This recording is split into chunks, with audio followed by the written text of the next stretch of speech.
Well, I've been on welfare. I've moved. Man, I can really relate to what's happening with people right now. My children, they were 1, 3, and 5 years old.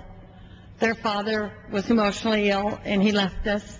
And I went to work, of course.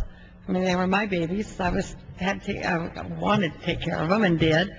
But I couldn't make ends meet, so I kept my work and kept my job. This was 40 years ago, remember that.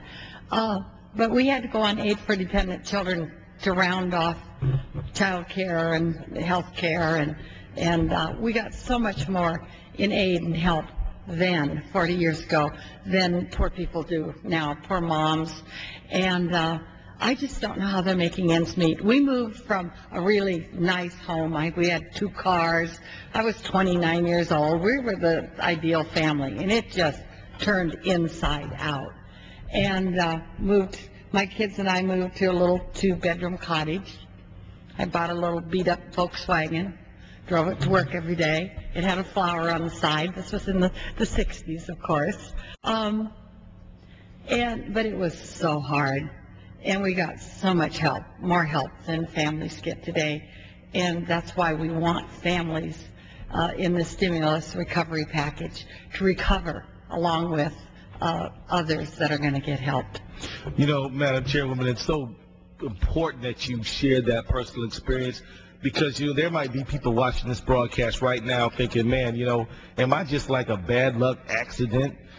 Am I just like somebody who can't make it? Is it my fault that I'm unemployed? Is it my fault that, something happened? We had illness, mental illness in the family through no fault of their own. They're feeling like, wow, it's not working for me. So when you stand up here on this House floor as a member of Congress saying, I've been there myself, it gives them great courage. And it makes them feel like there is a tomorrow. And it makes them feel like there's some people in this body who care and who understand what they're going through. Because, I got charts and graphs up here with numbers, and you're choking on the word trillion, and of course it's all ridiculous. But the point is that it is people here we're here fighting for.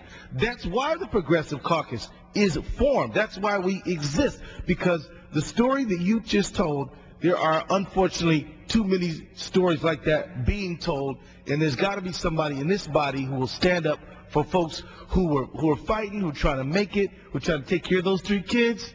I mean, I am so proud of our nation that there was at one time in our history when we understood that welfare wasn't anything to be ashamed of. It was what we did for our neighbors because we ourselves could be in a tough situation. It was saying we're going to step up for our neighbors. We're not going to let them go without. We're going to, because we all know that we're one accident, one medical problem, one job loss away from being in that situation ourselves. So this is what a caring nation does. Right. It says that, yeah, you may be living that middle class dream, but you don't know what's going to happen to you next year, and we're here for you because we're all Americans and we care about each other.